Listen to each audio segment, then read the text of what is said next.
And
we are live. Sorry, Jamie and I jarred football talk because we're getting ready for the NFL draft. I'm going to it. He's pussing out. I have children. He's got family obligations, and I do not. So anyway, sorry about that, guys. Hi. Welcome back to everybody. Apologies for last week. Apparently, NVIDIA, when they upgrade stuff behind the scenes that requires a separate plugin in OBS, they just don't tell you. Neither of them are like, hey, just figure that shit out yourself. So, yeah. I ran some technical difficulties last week, and after almost breaking my computer, we decided, we're going to skip it. I got it fixed. Here we are. Hey, so it's total Spotfest. JJ Brownlee, Jamie Faulkner's over there. We are going to come back at you here, give you some updates of what's been going on in the wrestling world. We had Dynamite earlier tonight. Lots of stuff going on. Jamie, how have you been? I'm ready to talk wrestling. Lots of good conversation around wrestling and a lot around the same old shit in wrestling. Yeah. Amazingly enough, right? The more things change, right? Well, we'll get to all it here, but I do want to say thank you for watching, thank you for listening. For those of you joining us live, we do have the chat pulled up. Hop in the conversation. If you're not watching us live, you're on the replay, or you're listening to us, you can definitely hit us up on Twitter at Total Spotfest, or if you're watching us on YouTube, drop a comment down below. While you're down there, like, subscribe, share, all the good things. It helps out quite a bit. So. Please, man, thank you. There's been a lot. Yeah, there's been a lot going on. So last week we missed a lot because. Did we though? It wasn't a ton, but there was some stuff. Mark Stradamus foretold that somebody would be winning this belt not last week, not the week before. No. The night he lost it, Mark Stradamus said he was going to win it back from said person. And Mark Stradamus was 100% correct. Perfectly. Yes, he's talking about the good old TNT title of predictability. We'll get into everything AEW related here in a second. So now this show was good. It pissed me off. I had one spot that really pissed me off. I had a couple little gripes about this show, but for the most part, it was good. And I had to do like a speed. I was like catching up with it a lot, so I was skipping through commercials and trying to catch up because I came home late from a work thing. But I don't know. I mean, I think last week's show was okay. It was pretty good. Yeah. The big thing about last week, was the beatdown with Adam Cole and Britt Baker, getting beat down by Jericho, and I keep wanting The to say, Outcasts. I keep wanting to say E-girls. Damage Control, and that's not right. They're the E-girls. It's basically Damage Control. It's the exact same gimmick. But they don't have an Asian girl. True, but the other one doesn't have a British girl. And they don't have a Kiwi. Well, they have an Australian. They have a Pacific Island native person. Okay, but one has a British and one has an Asian. Unlike other Robin Hoods, I can speak with an English accent. How good was that movie? Let's just take a step back for a second. How fucking good was that movie? Really? Oh, well, Robin Hood Man Tights is by far one of the most watched movies in my house. It's that, The Princess Bride. I guess the girls just love Carrie Ells. Okay, sure. Yeah. And then Bloodsport is really high on the old list. And Super Troopers. Super Troopers. I really want to see the new, I think this weekend I'm going to watch the new Broken Lizard Quasi? one. Yeah. Oh, yeah, I watched Quasi. Quasi was pretty good. It's pretty solid? Okay, good. It's definitely, just like Super Troopers, you have to watch it twice. Mm-hmm. The first time I watched it, I was like, oh, this is kind of funny. The second time you got a lot of the jokes, because they're just kind of super secret. Sure. Got it. Like, well, that was Super Troopers 2. Everybody complained about Super Troopers 2, and I was like, I'm going to give it about 4 watches. And I did, and by the 4th time, I was rolling on the floor laughing. I know. A penis in the asshole. A penis in the asshole. Your party papers. Your papers. Your party papers. So good. Okay, so let's talk about wrestling. Okay, so last week I said big thing was the beatdown by Jericho and that on Adam Cole, keeping that angle going. They continued it on tonight here. Do you want to talk about anything outside AEW before we get into Dynamite? I mean, I know we're gonna get into Punk. That's about the only thing is. As I was saying, do you want to get to that, or you want to just work it? Let's just talk about it, okay? Okay, yeah. Let's just talk about the elephant in the room, the Punk in the room, if you will. So grumblings. It feels like it's more than smoke at this point. That CM Punk has made it very clear he wants to be back in AEW, and AEW. Oh yeah, okay. So, they actually set up a meeting with him and Jericho. That just recently happened, but on his way back home from said meeting with Jericho, he happened to be on a plane with a lot of WWE people. And they're like, hey, come on out. It'd be cool, because we have Raw in town. I think everybody would be really cool in Chicago. Punk goes. And he gets kicked out by none other than Vincent Kennedy McMahon. One of the few good things that Vincent Kennedy McMahon has ever done. As would be expected, let's be honest. Yeah, but he did have a conversation with Triple H, and he was able to bury the hatchet with one Miz. So I personally don't think it was a power play to move to WWE. I think it was legit just to maybe bury some hatchets and just say hi, because the play for him is definitely AEW. I think it absolutely is. I think that going back to today's WWE, it just doesn't fit CM Punk, honestly. Not at all. I don't know what his, because he will not be given the freedom he has in AEW, creatively, that is. I just don't see it happening. And as long as Vincent Kennedy McMahon is involved at the top somehow, it won't happen. Flat out. Which Vince, I guess, has gone apeshit lately with ripping up stuff. He's back to old Vince. And he wasn't even there this week. He got 2 women's matches. He got 2 women's matches in 2 consecutive nights.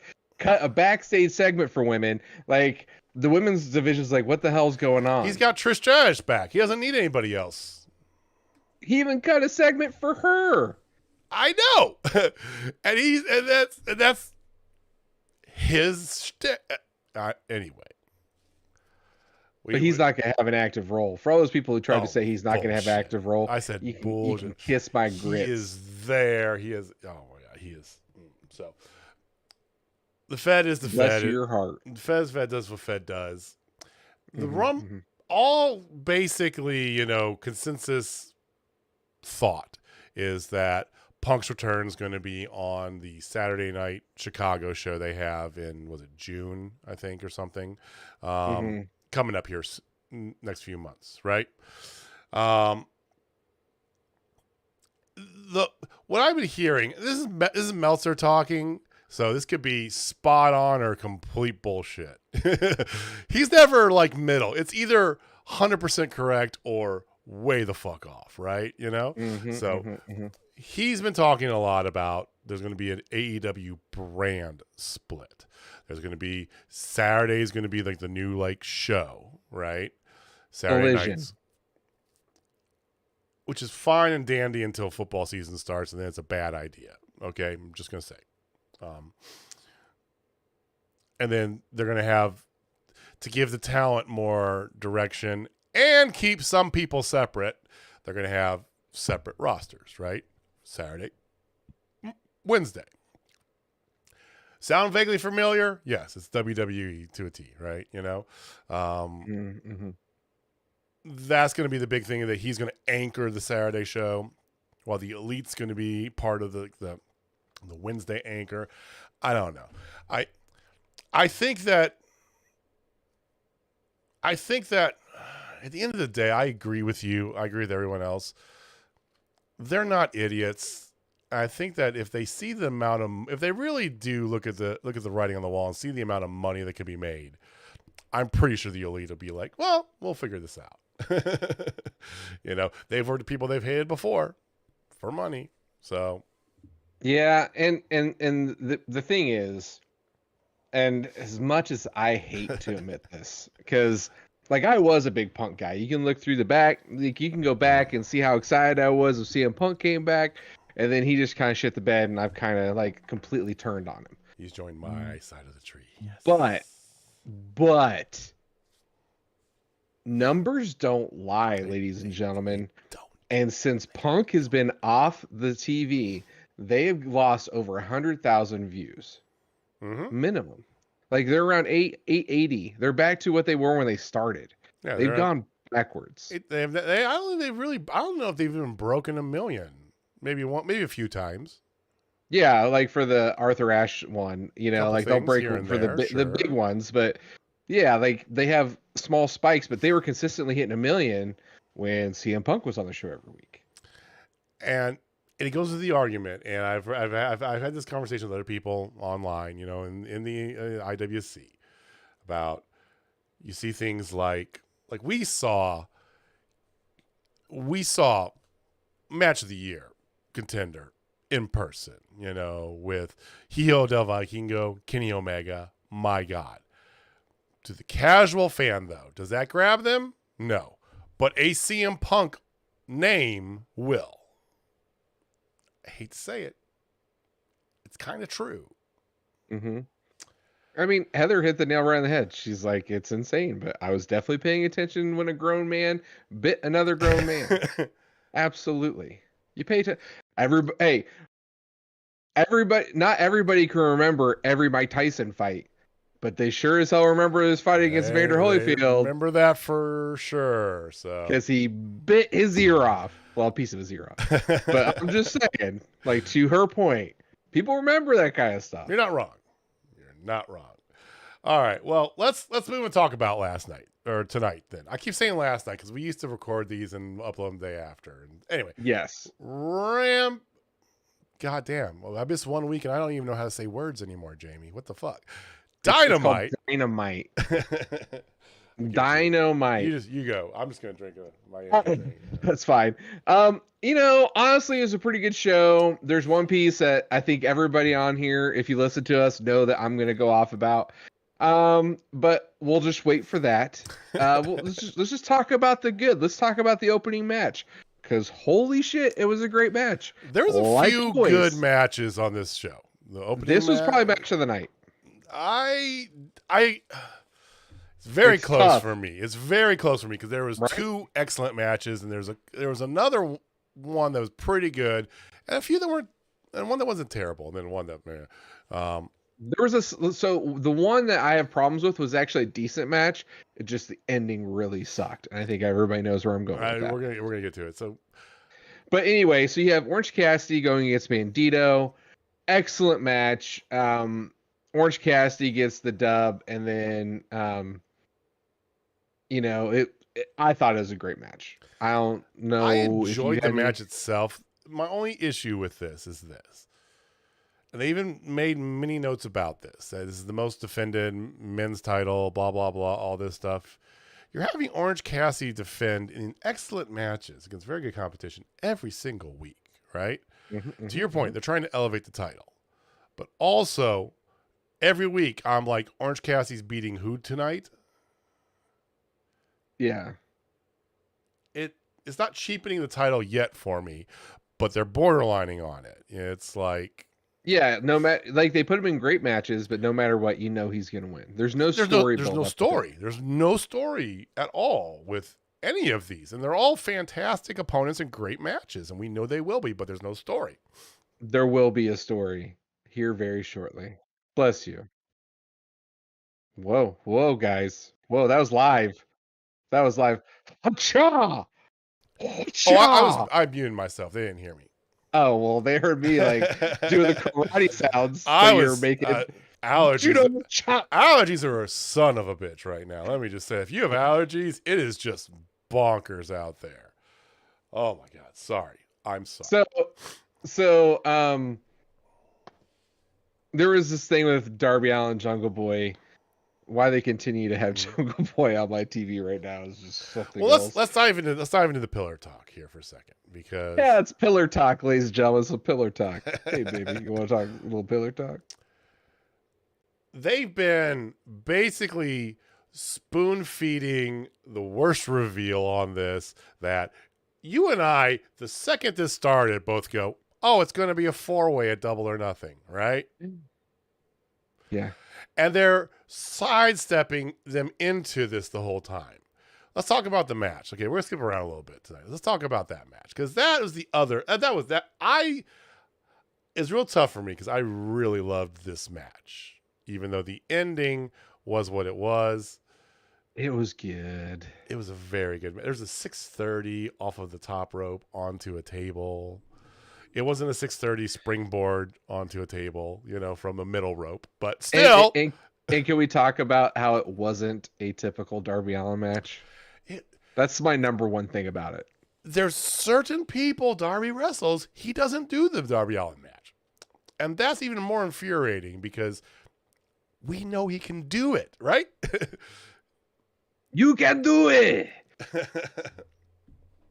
Yeah, like this fatal 4-way thing. I mean, it's the match no one wanted, in my opinion. But that match was so good, and then the play it out like, oh hey, you're gonna be in a tag team match next week, and if Darby and Jungle Boy Jack Perry or JBJP get the win, then they're in, which obviously is gonna happen. Yeah, which they've already called it a Pillars 4-way. Like they already named it. It is already a title on the fucking match. You've had when nobody asked him, MJF kept saying, "There's no way it's gonna be a 4-way." It's like nobody said anything about a 4-way in the continuum.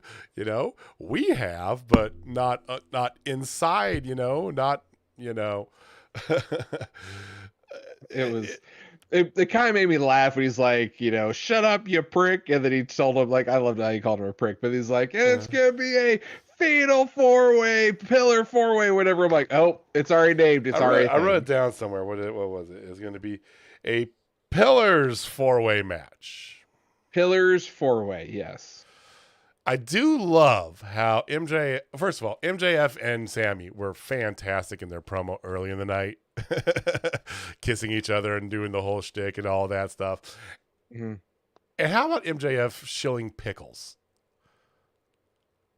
That was one of my highlights of the show. I'm sorry. I loved every second of it. He's like crawling over everybody to give Taz a pickle, and they're just it was so fucking hilarious. I love his commitment. I love his commitment to the bit with the pickles. Exactly.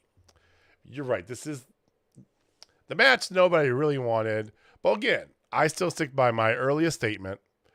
Litmus test. You got to throw it against the wall and see if it sticks. I think what we're getting at that is that definitely two of these people aren't ready. One of these people is definitely not ready. The other two of those people are not quite, talent-wise are good, but aren't quite up to snuff to hang in the main level. Darby's probably the closest.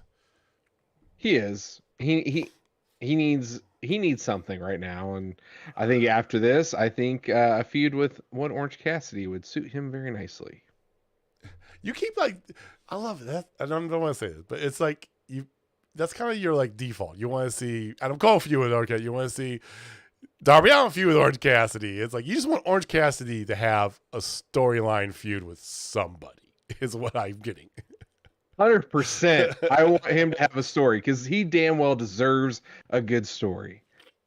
I love me some Orange Cassidy. I think Orange Cassidy is a star. He needs some legit storylines. He's had a couple, he had the broken hand thing, which was a 3-week little storyline. But he needs a 4-month payoff at a pay-per-view, badass storyline, and it'll just put him into the stratosphere. Because he's already in the atmosphere. Just get him up there. Of the two, who do you think is more over, Darby or Orange? Oh, it's close. Heather, what do you think? If you are a man, I say Orange Cassidy. If you're a woman, no offense, I think it's the Darby train. Because in my house, I'm just gonna take a poll in my house. All my girls love themselves some Darby Allin, and I'm the only one who loves Orange Cassidy, so I may be biased. One of your daughters was a big. Who was it? Was it Jess? Jess likes Orange Cassidy, but she likes Darby better because he's so hot. Yeah, she likes emo boys. The thing is, our friend Heather is chiming in. She's not agreeing with Jamie's statement, and it's like you're not a prepubescent or teenage woman is the thing. You're a fully grown woman, and I think maybe that's why you're like, what are you talking about? To your point, I would just say, if it was Family Feud, they asked 50 women and 50 men, I would say 45 men would say Orange Cassidy and 40 women would say Darby. But again, if they're pulling women under the age of 22. 6-1, it's pretty close. He is a wee lad. He's a wee lad. It's pretty close though, because we've been to enough shows too, and it's been kind of consistent. I think that over time, Orange has risen a little bit, in the overall hype, but it's pretty close in who's more over between the two of them. Yeah, it honestly depends on where they are. If they're in the Northeast, it is a heavy Orange Cassidy area. Well, and I think if they're out west, it's heavy Darby. Yeah, I hear you. All right, well, 4 Pillars match coming to be announced next week, obviously, but yeah. So we did have a couple matches between this. We did have Wardlow with a local competitor. They didn't even say his name. Usually they even give the courtesy of at least saying the name at some point. They didn't even fucking bother. They're like, nah. Yeah, so War Daddy, of course, gets the dub. And then we had an Arn Anderson odd promo. So an Arn Anderson promo, okay. Yeah, he's just old, man. I can't just dig on Arn Anderson because it is Arn Anderson. That's the thing. So it was whatever. It was just odd. That's all I'm gonna say. Not negative or positive anyway. And then you had Christian come out with Darkosaurus Rex or whatever he's calling himself now. So Darkosaurus Rex. You're gonna use that. Absolutely, that's a t-shirt. So clearly Christian and Darkosaurus are up for it next. Yeah, so there's that.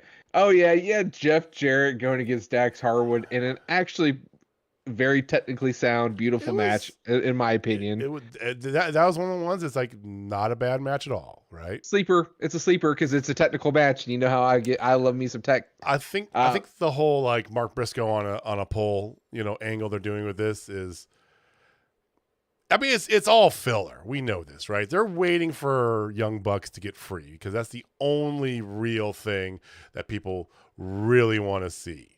Do you want to see? Do you want to see FTR go back against the Guns? That could be fine. We've seen this, enough times, right? FTR going against the Acclaimed. Okay, maybe. I'd watch that. I'd watch that. We've seen it.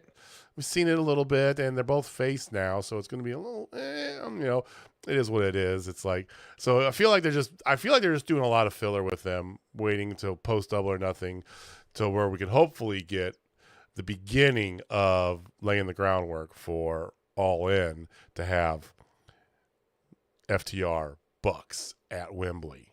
Man, I wish I could be in that crowd to see that. So I'm gonna raise you on that one. Okay. Because I think that is the eventual play, but I think they're gonna make it a triple threat tag team match With Luchas? With the Lucha Bros. You have to. And the crowd would lose their minds. I mean, I don't disagree. Everybody knows I love me the Lucha Bros. But they're the only flippy spinny shit like I prefer. FTR Young Bucks is the match that we've been waiting for like years and years, and it finally happened with like 10 people in the stadium because of the pandemic. No one there. And so now we get a chance to redo it, and that's why I think it's going to be just the two of them. Lucha I can Bros see that, and I'd be totally okay with that. Yeah, Lucha Bros is icing on that cake, but yeah. Okay. What do you think of Tony Khan's announcement? Tony Khan, another big announcement, ladies and gentlemen. Yeah, the Owen Hart Cup is back, and it's going to end in Calgary, Alberta. It Canada. Actually was a decent announcement. It was like I was expecting. Oh, hey, he's getting announced that Dark Elevation doesn't exist anymore. I don't know if anybody saw that announcement, but Fight TV took it off. I saw that slip through Twitter. Just boop. It's like, this is not happening. But anyway, so I like that. But the big thing for me was this is one of the better moments of the night. And that was Adam Cole calling out Chris Jericho. Oh, this is fantastic. Really enjoyed this. Because he said Chris crossed the line, all that stuff. Like, you can do whatever he wants to him, but you don't beat up my wife or my girlfriend. Which my wife.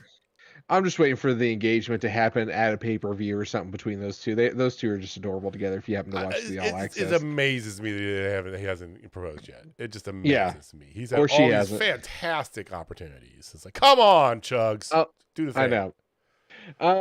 Okay, so then they get attacked by the Jericho Appreciation. He gets attacked by the Jericho Appreciation Society. Jericho, of course, is not going to come out and give him what he wants. Yes, and then speaking of Orange Cassidy, he comes out with Bandito. They get the shit kicked out of him as well. And then some new music hits. And we're like, who's this? It's End of Heartache by, if you know, you know, but just End of Heartache by Killswitch Engage. And I'm like. And it's Roderick Strong, ladies and gentlemen. Roddy! Yes. That means all 4 members of the Undisputed Era have now made their faces been seen in All Elite Wrestling. And now Roderick Strong is officially All Elite, ladies and gentlemen. I am so happy. Like Roderick, when everybody else left NXT WWE, he was just buried. He was alone. The Diamond Mine was fine, actually, for what it was. I didn't hate it when they had, an actual angle. But then NXT 2.0 happened, and you could tell it's past Roderick's time in WWE. Yeah. I didn't even see an announcement on him getting a release. I didn't even know. Oh, yeah. He got released like months ago. Yeah. It was one of those various low-key. It kind of expired. Yeah, I don't remember. His contract expired, and they didn't renew it, and they both were just like, cool, whatever, right? He just kind of off into the sunset sort of bit. And now he's reunited with his wife. His wife is there. She is the problem, ladies and gentlemen. Marina Shafir. Clearly, she is Roderick's problem. So great to see Roddy in AEW. I've always liked Roddy. He doesn't exactly have the most charisma in the whole wide world, but boy, can he wrestle. And the thing with Roddy is that you're right. The man is a wrestler. I mean, he is a backbreaker machine, right? You know? Mm-hmm. He is so good, though, as part of a faction, because he doesn't have to talk, you know? And I think Kyle O'Reilly, as much as I like Kyle O'Reilly on his own, let's be real, he's the same way. So Undisputed Era was so good for that purpose. Now, Bobby, of course, is gone from the company. There's still, there's no ill will, so he could always pop back in here and there. But, I mean, once you get Kyle healthy, you're going to have the reformed Undisputed Era inside of AEW with Roddy and Kyle. It's perfect. It's perfect. I love this. I hope they don't abandon it and just have Adam Cole go 100% on his own. They might, but it's good to see Roddy. Oh, so good. It is. So after we talk about this amazing moment of Roderick Strong, buckle up. All right, we are going to talk about the TBS Women's Championship match between 55-0 Jade Cargill going against the heir apparent Taya Valkyrie. But Taya Valkyrie, I guess, was not allowed to use the Welcome to Valhalla, Implant Buster, Jaded, whatever you would like to call it.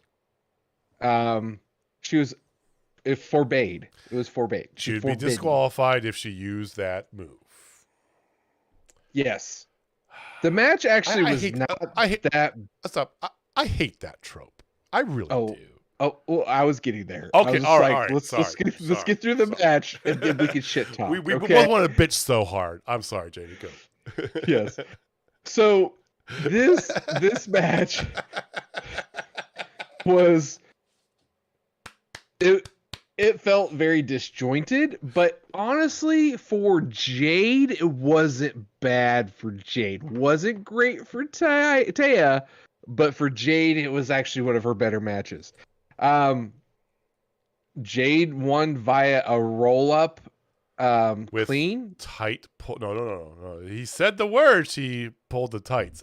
No, she just had a handful of ass, dude. Like, that's all it was. Like, there was no tights to pull. She has a one-piece thing. Man. There's nothing. There's no seam. There's no crease. There's no like opening. It's So whatever. This match pissed me the hell off. Even though she did happen to get to 56-0, my favorite number in the entire world is 56. Like, all my daughter's numbers are derived. Yes. All my daughter's numbers are derived from my number, which I think is it's pretty cool.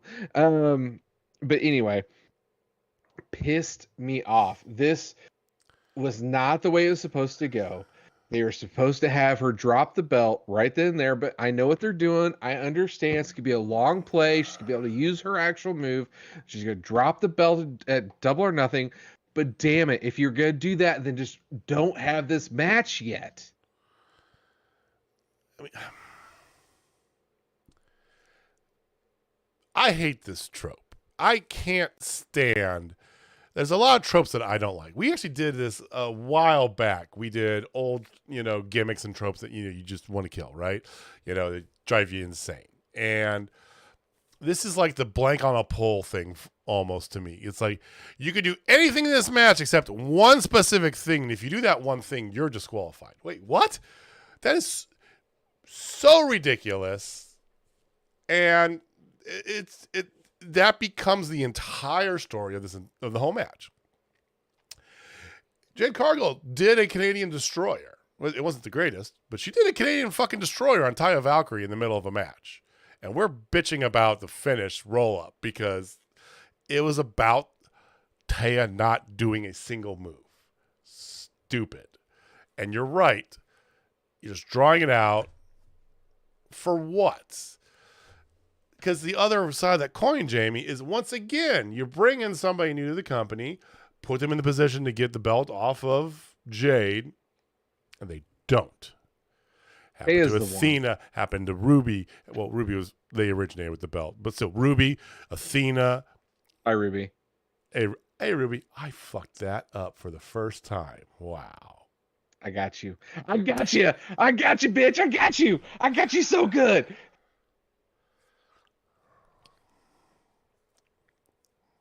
O'Doyle rules. I mean, okay, and our friend Heather mentions it. She is an awkward talker. You're right. Okay. But the stronger point is yes, it's not helping Jade. You know? There's no real shot. And even when they come back and do the eventual payoff to this, like you or not Mark Stradamus, because he hasn't visited us yet tonight, but like you had mentioned, He's getting Jamie. the night off because all right. It's not gonna feel. I don't know. It's just it's Goldberg. It's fucking Goldberg. When she loses the belt, nobody's gonna give a shit.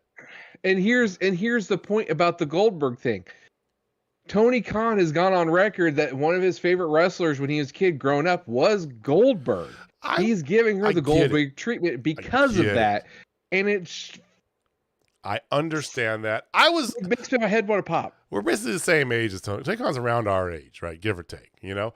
I was there. Just billions of dollars difference. A lot more, right? But he went to Illinois. He went to U of I, so there's always that.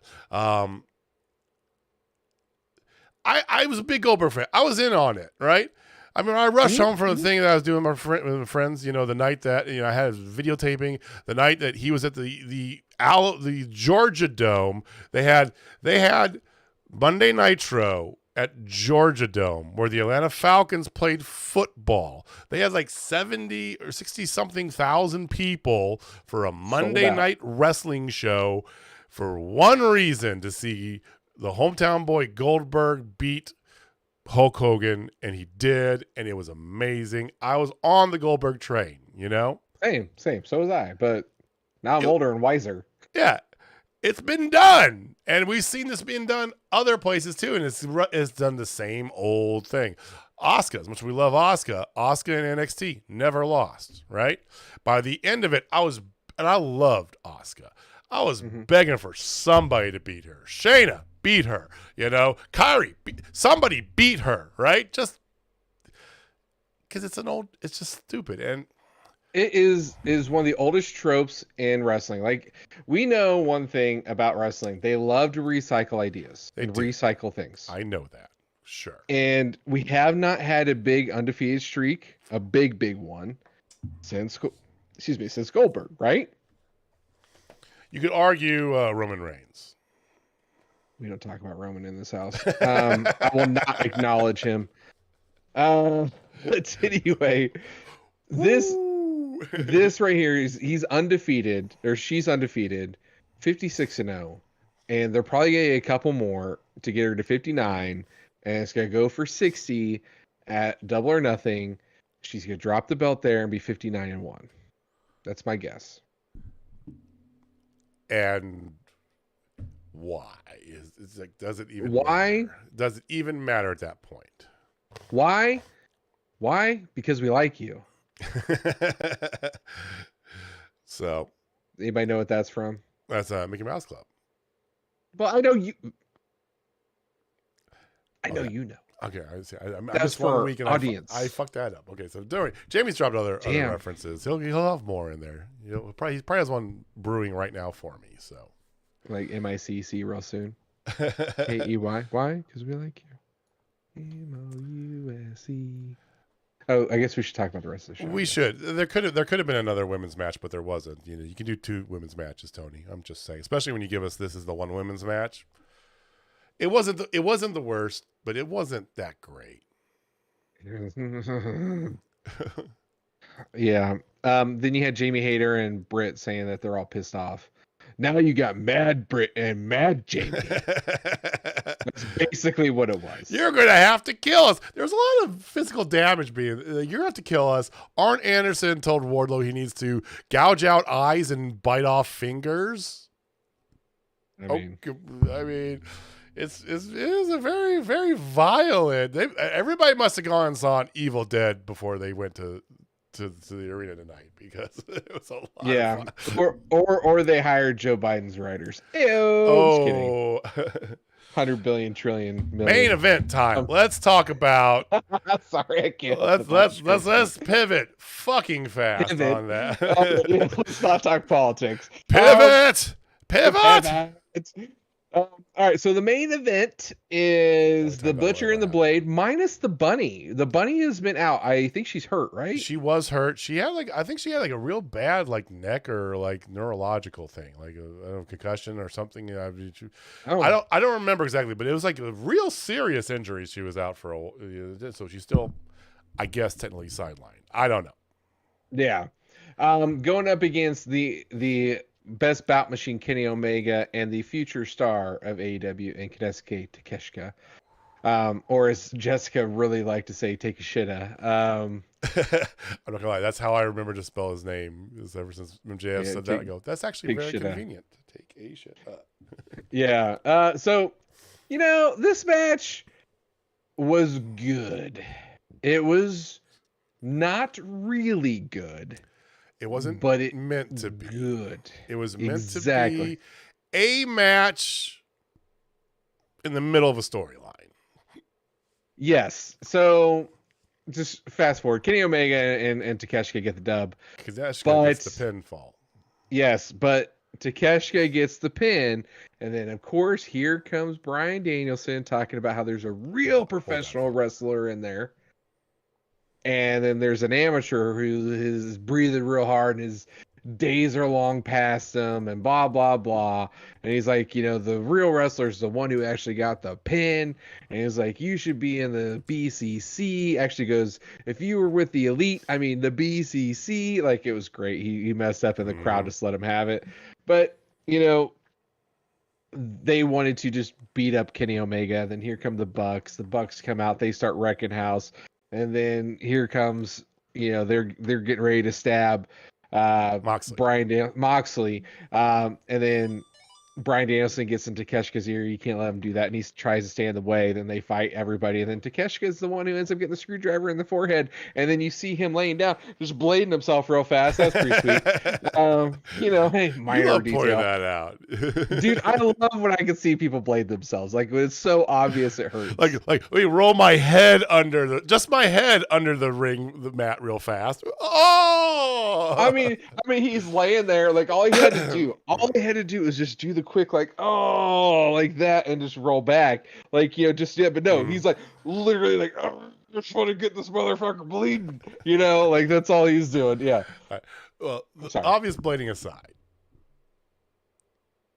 Heather dropped something, and I told her to hold on to that because that's an excellent point that I would love to talk about. I know you would. And I know you've kind of hinted at this a little bit too. And the internet is basically a Twitter with the idea.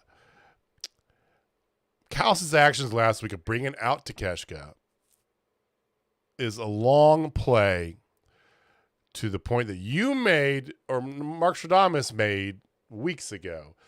Callis is the orchestrator of he's the new William Regal of the BCC, right? I personally don't think they need it with Danielson because Danielson kind of does the dual duty role. He wrestles, he's in there, but he's also the leader, right? He's the behind the scenes guy. He even did the whole man with the mask thing to Excalibur when he sat down at commentary, which I caught. I don't know if you did. I thought it was a fantastic nod to Regal. It was great. But there's the idea that Callis is orchestrating this. Takeshita's going to turn and join the BCC, which honestly does make a lot of sense, really, if you think about it. Makes a lot of sense for him. And it opens the door for Hanger to get back into this picture because now you got to even up these odds somehow. You got 5-on-3. So you got Hanger coming back into the fray, but you need somebody else. Ibushi. That is what a lot of people are getting at. That's like, and if on IWC is like, it's clear as day. It's Callis is going to get him to turn. So Hanger and Ibushi are part of that. There's your 5-on-5. RJC has got a punchable face, though. Really. I love RJC. I love him to death. You got jumped by the BCC. Shirts. It was great. I love his shirts. So So that's the thought that's out there. And I don't know if I've 100% bought into it. I don't know if Callis is going to be involved personally. But I can see Takeshita siding with the BCC. That leaves the opening. Hanger, of course, has got to fit in this somehow because you can't, unless he's injured again, you can't have him out of that picture, right? But hold on. If so, Takeshita is like super over. Do you think flipping him heel right now is the best thing for him? No. I also don't make these decisions for the company, but I don't think it would be. I know, but that's our job. Our job as podcasters is to talk about these kind of issues. Do I think it makes sense to do that? I think it can. Okay, because who's probably one of the most over people in the company anyway was Moxley, right? Yeah, Moxley he can do it though, dude. He can do it. Do we know if Takeshita can do it? Takeshita under the tutelage of Danielson and Moxley is not a bad thing. End of sentence. Well, look what it did for Wheeler Yuta. Exactly. But they were face at the time, man. They were face. Now he's gonna go full heel, and like I don't know if that makes sense right now because he is so over. Like I think him being a part of the Elite makes way more sense, and I think Kota Ibushi going to the BCC makes way more sense. That to me would be You're welcome. Thank you.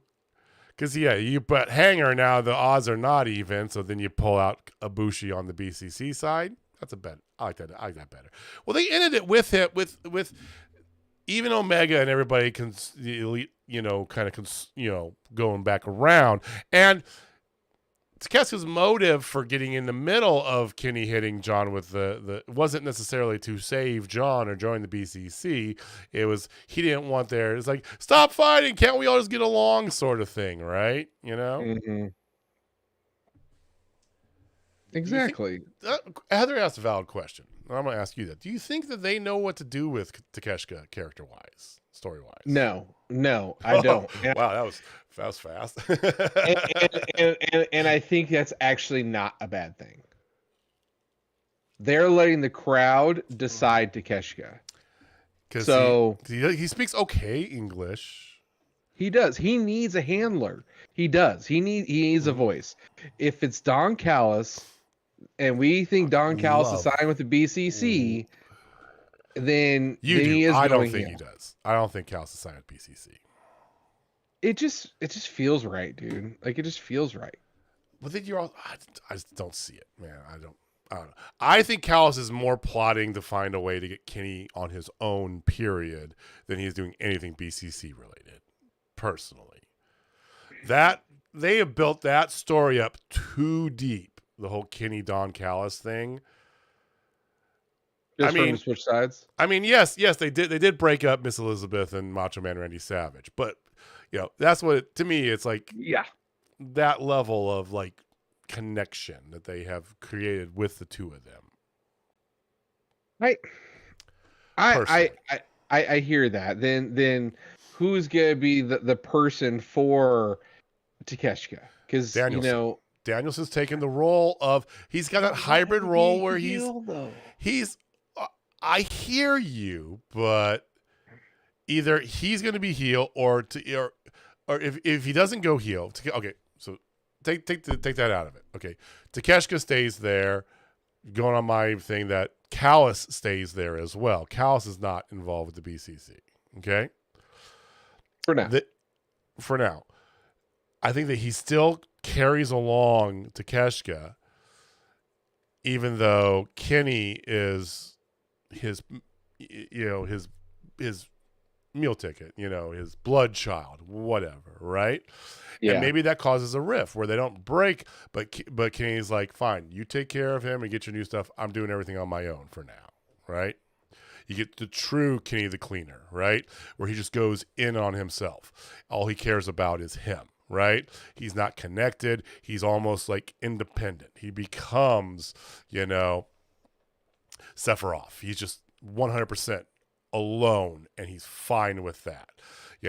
While you have Callis grooming Takeshita, even though they're, so they didn't break, but Kenny's like, I'm good. I got this. I got my stuff. You can take care of him. I don't care. Right?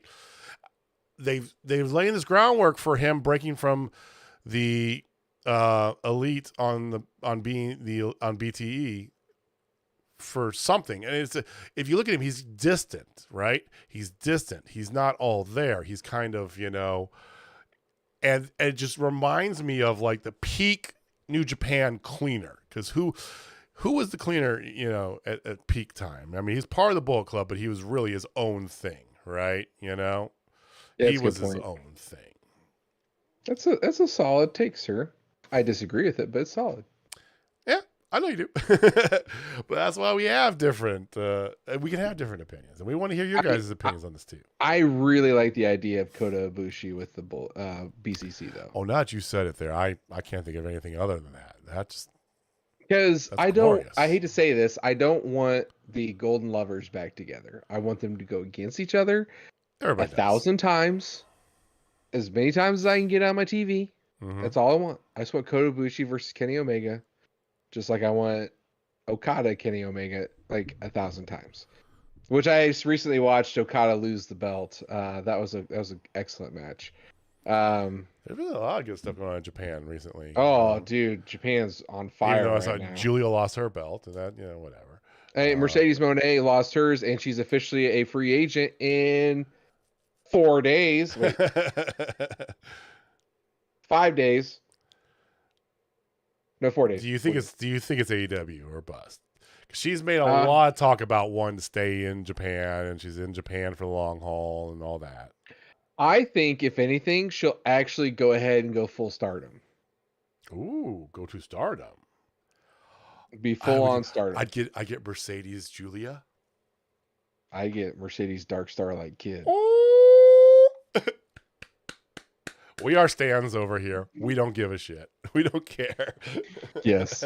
Or, I mean, she could just go over there and do DDT Pro for a little bit. I don't know. Like, there's so many options for her. I just know her price is extreme. God. I heard that she made more money this past year than she made any year she's been doing anything, any wrestling professional. Yeah, and she only signed like a 4-month deal.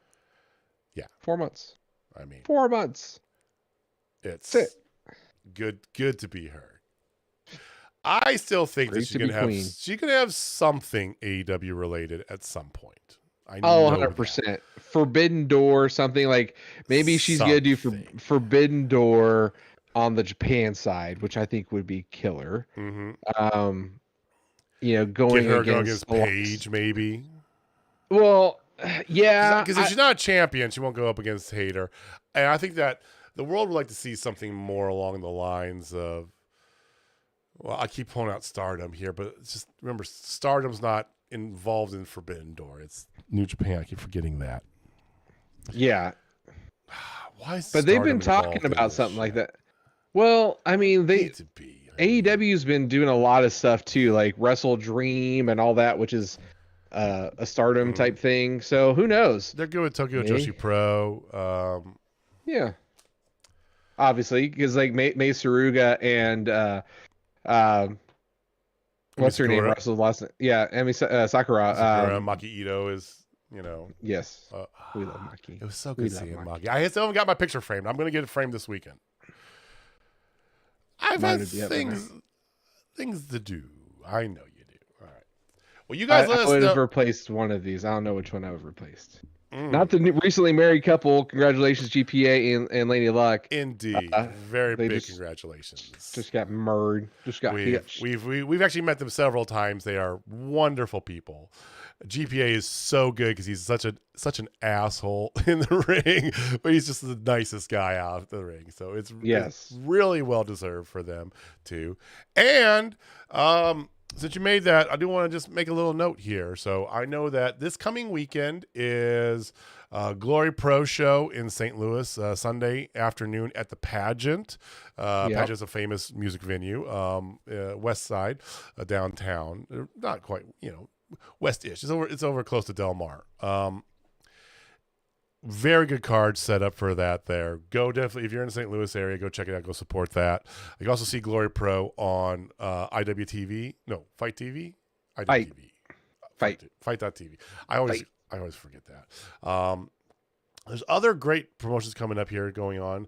Me and Jamie have been talking since we got back from Denver about what we're going to go to and see next. We have some ideas. We're not gonna spill the beans here, but I think we're trying to figure out like what timing works, because we have a singular promotion now basically in Kansas City, and we've said words about them in the past, but who knows what the future holds. Wrestling Evolver's got, I know, a couple shows coming up here. I think they have a show next week, if I'm not mistaken, in Iowa. I think so.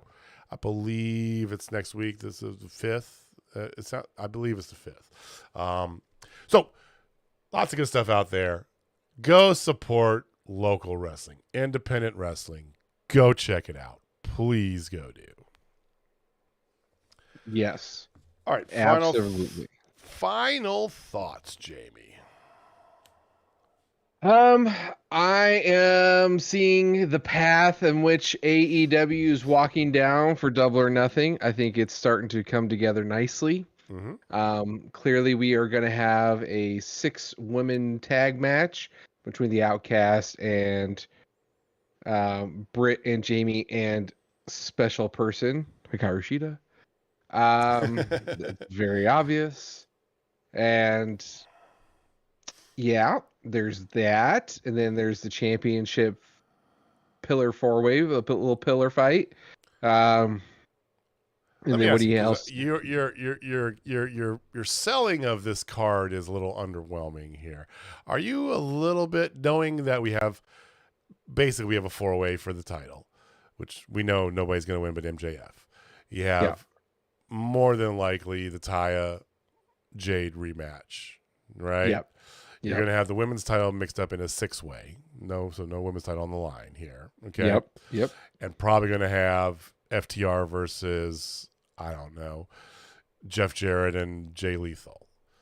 Yeah, that's give me that match. That's what it feels like. What are your thoughts about Double or Nothing this far out without anything being officially booked, but speculatively? Cautiously optimistic, but the realist in me is not so cool. It feels like, and then again, the saving grace may be whatever they're doing with Elite versus BCC. Yeah. I hope to God's blood and guts. I really do. I know that makes the rest of it weird because you got one ring, you'll switch back and like you'll have to switch from one ring to the other. I know. We never complained about a War Games pay-per-view though. I know, but like if you were going to do that, they would be doing it now and setting it up now. Like it would have happened on this show. If it doesn't happen next show, then they're not doing it. Like they're that's still all a month out. I mean, they're still like a full month out. A month to build. You need a month to build a blood and guts match. They've been building this for already a month, though. Yeah, but once they announce it, think about the merch. Think about the advertising. Think about all of those things. Like when you know blood and guts is coming, you can't just say, "Oh, hey, by the way, our match on Saturday or Sunday is going to be blood and guts." Okay. You know, they just can't do that. They have to do it. Like if they are going to do blood and guts, they have to announce it this week. Well, and if they don't do it, upcoming, they're doing something between them. So, yeah, I'm with you. I mean, there's been I don't think there's really been a big miss with any of the AEW pay-per-views. They have had a couple though that were a little underwhelming. Yeah, I mean, they were still good. Like I think that's probably the best way to put it.